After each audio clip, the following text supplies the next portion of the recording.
پھر صدیق اکبر نے جو مال نبوت پر پیش کیا ذرا اس کو بھی سنیں۔ حضرت ابو ہریرہ رضی اللہ تعالیٰ عنہ فرماتے ہیں، یہ سنن کبریٰ للنسائی کی روایت ہے، حدیث نمبر 8056، کہتے ہیں رسول اللہ صلی اللہ علیہ وسلم فرمایا، ما نفعنا مال ابی بکر قال فابو بکر وقال وهل انا ومالی الا لک۔ حضور اکرم نے فرمایا ما نفعنا مال ابی بکر، جس قدر ابو بکر کے مال سے ہمیں فائدہ پہنچا ہے اس طرح کسی شخص کے مال سے ہمیں فائدہ نہیں پہنچا، سب سے زیادہ ابو بکر کے مال نے ہمیں فائدہ دیا ہے۔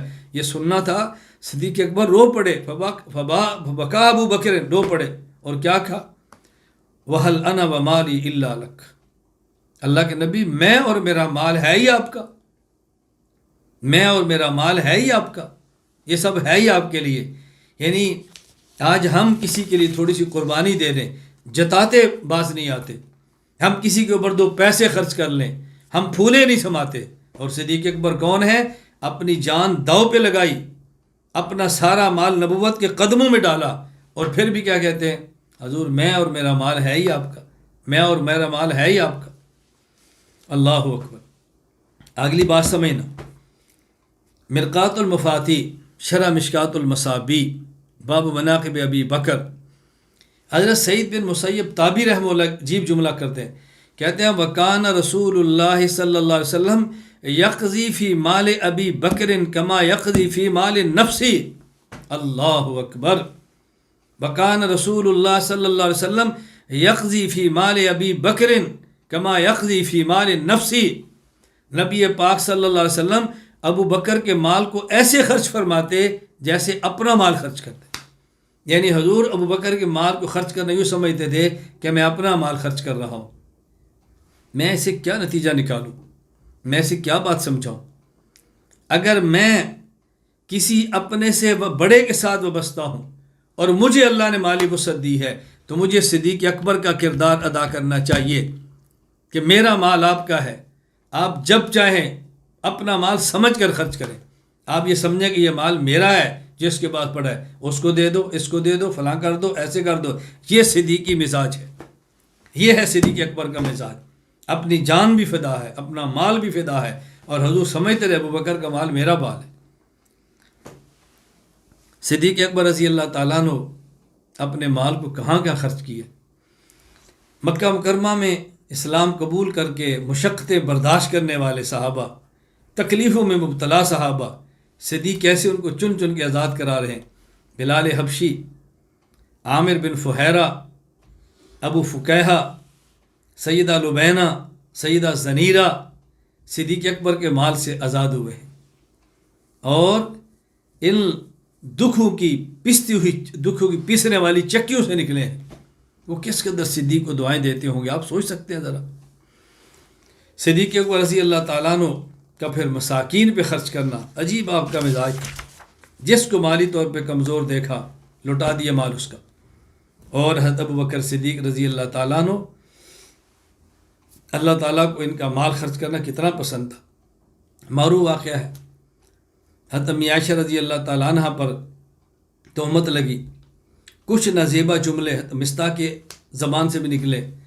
حضرت مستح رضی اللہ تعالیٰ عنہ صدیق اکبر رضی اللہ تعالیٰ عنہ کے عزیز تھے، اور مالی طور پہ کمزور تھے، بدری صحابی تھے، غالباً آپ کی خالہ کے بیٹے تھے۔ تو آپ کو تکلیف ہوئی کہ تمہاری زبان سے جملہ کیسے نکلا؟ آپ نے ان کو جو خرچ کرتے تھے وہ دینا بند کیا۔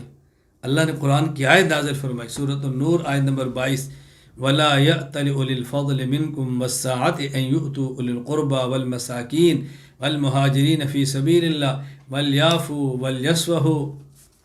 مال خرچ کرنا بند نہ کرو، درگزر کرو، معاف کرو۔ أَلَا تُحِبُّونَ أَنْ يَغْفِرَ اللَّهُ لَكُمْ، کیا تم چاہتے نہیں خدا تمہیں معاف کر دے؟ اس آیت کا اترنا تھا۔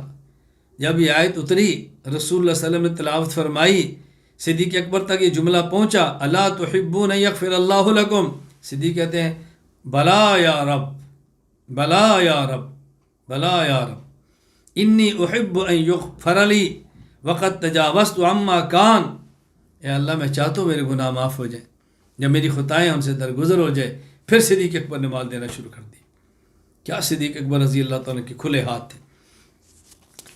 نبی پاک صلی اللہ علیہ وسلم مکہ مکرمہ سے مدینہ منورہ جب آئے تھے، جب آپ نے ہجرت فرمائی تھی، اور آپ نے سب سے پہلے مدینہ میں آپ بنو عمر کے محلہ میں اترے، تقریباً 24 دن تک وہاں ٹھہرے، اور وہاں سے بنی نجار کے اترے۔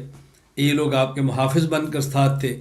حضور اکرم صلی اللہ علیہ وسلم جب آپ کی مبارک عادت تھی، نماز کے وقت ہوتا فوراً نماز پڑھتے۔ رسول اکرم صلی اللہ علیہ وسلم نے جب حضرت ابو ایوب انصاری کے گھر میں آئے، مدینہ منورہ میں پڑاؤ کا آئے، ہجرت تھی مستقل رہنے کی نیت سے، تو آپ کا ارادہ تھا یا مسجد کی تعمیر ہو، تو آپ نے وہاں ارشاد فرمایا بنو نجار کو، یا بنی نجار سأمنو، آپ نے فرمایا کہ سأمنونی بحائطکم، تم یہ جگہ مجھے دو، مجھ سے پیسے لے لو، مسجد تعمیر کرنا چاہتے ہیں۔ انہوں نے کہا لا واللہ لا نطلب ثمنہ الا الی اللہ، حضور ہم پیسے نہیں لیں گے، فی سبیل اللہ دیں گے۔ ابن حجر عسقلانی رحمہ اللہ فتح الباری میں فرماتے ہیں ان النبی امر ابا بکر ان یطعمہما ثمنا، حضور ابو بکر فرمایا ابو بکر ان کے پیسے دے دو۔ یہ وہ ترغیب نہیں کون دے گا، نہیں ابو بکر تم دے دو، بات ختم ہوگی۔ جیسے اپنے پیسے ہوتے ہیں، یوں اللہ کے نبی صدیق اکبر رضی اللہ تعالیٰ عنہ کے مال سے خرچ کر رہے تھے۔ آج تک جو لوگ مسجد نبوی میں نماز ادا کر رہے ہیں، اس کا اجر صدیق اکبر رضی اللہ عنہ کے کھاتے میں ہے۔ صدیق اکبر کا مال خرچ کرنے کا عجیب مزاج تھا۔ طبقات ابن سعد میں ایک عجیب واقعہ نقل ہے۔ سید عائشہ رضی اللہ تعالیٰ عنہ کا نکاح ہو گیا، رخصتی نہیں ہوئی، رخصتی سے کچھ عرصہ قبل بخار ہوا، صحت یاب ہوگی۔ حضرت ابو بکر صدیق رضی اللہ تعالیٰ عنہ خود حضور سے عرض کرتے ہیں حضور آپ رخصتی کیوں نہیں فرماتے؟ عمر کتنی ہے؟ 9 سال، بیٹی کی، اللہ 9 سال کی بیٹی ہے، نکاح کر کے تو دے دی تھی، کہا رخصتی کیوں نہیں فرماتے، کیا رکاوٹ ہے؟ رسول اللہ صلی اللہ علیہ وسلم نے فرمایا کہ اس وقت میرے پاس حق مہر ادا کرنے کی رقم موجود نہیں ہے۔ توجہ رکھنا، اپنی بیٹی دی ہے اور شوہر خود پوچھ رہا ہے کہ رکاوٹ کیا، باپ پوچھ رہا ہے سسر رکاوٹ کیا ہے، کیا میرے پاس حق مہر کی رقم نہیں ہے؟ رسول اکرم صلی اللہ علیہ وسلم بات سن کر صدیق اکبر نے نبی پاک صلی اللہ علیہ وسلم کو 500 درہم ہدیہ دے دی، میری بیٹی کے حق مہر آپ ادا فرما دیں۔ صدیق حضرت رسول اللہ صلی اللہ علیہ وسلم نے وہ رقم بھجوائی اور امی عائشہ کی رخصتی ہو گئی۔ کبھی ایسے واقعے بھی آپ سنیں گے، کوئی شخص 52 سال کے شخص کے گھر میں 9 سال کی بیٹی بھی بیچ دے اور حق مہر بھی اپنی جیب سے داماد کو دے کہ تم میری بیٹی کو حق مہر بھی ادا کر دو۔ آپ اندازہ کریں آج کے دور میں جھگڑے کیا ہیں، لڑائیاں کیا ہیں، اور صدیقی مزاج کیا ہے۔ ان سب چیزیں سنانے کا مقصد صدیقی مزاج اپنانا ہے تاکہ ہم اظہار کا مزاج بنائیں اور دین کی خدمت کریں۔ غزوہ تبوک تھا، مدینہ منورہ سے شام کی طرف جانا ہے، 670 کلومیٹر کا فاصلہ، تنگی کا زمانہ، وسائل موجود نہیں ہیں۔ رسول اللہ صلی اللہ علیہ وسلم نے اپیل فرما دی جہاد کے لیے تعاون کرو۔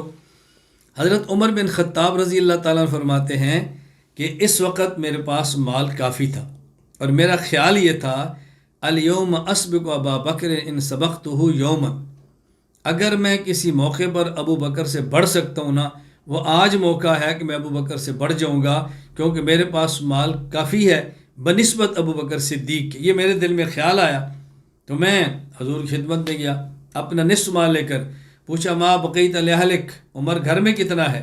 میں نے کہا مثلا آدھا گھر میں ہے۔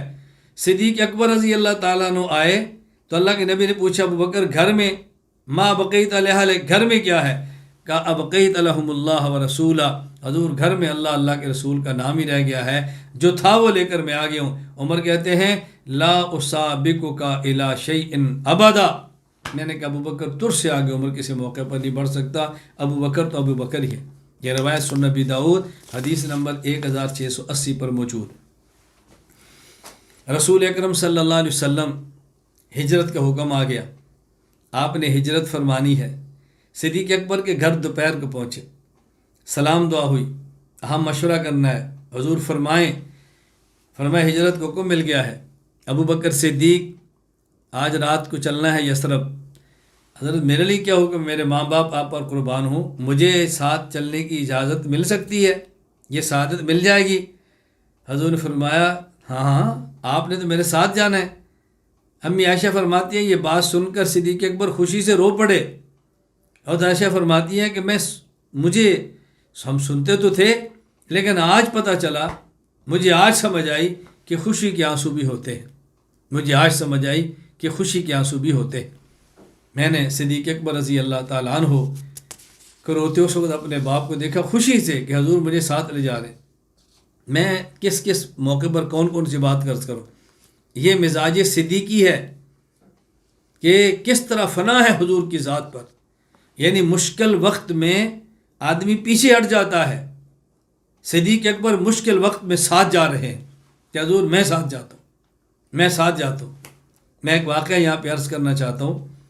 شیخ الہند رحمہ اللہ مکہ مکرمہ میں ہیں، وارنٹ گرفتاری آ گئے، حضرت گرفتار ہو گئے، مکہ مکرمہ سے گرفتار کر کے جدہ پہنچایا گیا، جدہ سے مالٹا جانا تھا۔ شیخ الاسلام سید حسین احمد مدنی رحمہ اللہ شریف مکہ جو مکہ کے بڑے تھے گورنر، ان تک اطلاع دی انٹیلیجنس کے ذریعے، کہا تم ان کو اطلاع دو اور مجھے کسی طریقے سے گرفتار کراؤ کہ اس وقت خلافت کے حق میں تحریک چلانے والا شیخ الہند نہیں، اصل تو حسین احمد ہے، میری رپورٹیں کرو تاکہ میں گرفتار ہوں۔ رپورٹنگ ہو گئی، شیخ الاسلام گرفتار ہو گئے، حضرت شیخ الہند جدہ پہنچے، گرفتار ہو گئے، شیخ الاسلام حضرت مدنی بھی پہنچ گئے۔ حضرت شیخ الہند کو تعجب، حسین احمد یہ کیا ہوا، یعنی ایک دکھ ہوا کہ تم بھی گرفتار ہو گئے۔ حضرت خاموش ہو گئے، اب شاگرد استاد کے ساتھ جا رہا ہے۔ حضرت مدنی رحمہ اللہ فرماتے تھے مجھے یہ الجھن تھی، اگر میرے استاذ یہ جیل میں رہے، اس بڑھاپے میں ان کی خدمت کون کرے گا؟ تو میں نے آزادی کو، میں نے اپنی جیل کی زندگی کو آزادی پر ترجیح دی، مشکل میں ساتھ کی۔ حضور مکہ سے مدینہ جا رہے ہیں، مشکل وقت ہے، سر کی قیمت متعین ہے، گرفتاری پر یا کوئی مار کے دے 100 اونٹ ملیں گے۔ ابوبکر صدیق رضی اللہ تعالیٰ عنہ، حضور مجھے سعادت ساتھ کی مل سکتی ہے؟ کہا صدیق تم نے ساتھ جانا ہے۔ خوشی سے آنسو بہہ پڑے کہ میں آج اپنے آقا اور مولا اپنے پیغمبر کے ساتھ جا رہا ہوں۔ سبحان اللہ۔ اب صدیق اکبر رضی اللہ تعالیٰ نے اپنی بیٹی سے کہا تیار کرو، اسما کھانا سب چیزیں تیار کی۔ اب چونکہ کھانا تیار ہو گیا، ابھی ساتھ جانا تھا، تو جو اس وقت کھانا پینا تیار کیا، اب اس کو باندھنے کے لیے رسی نہیں مل رہی۔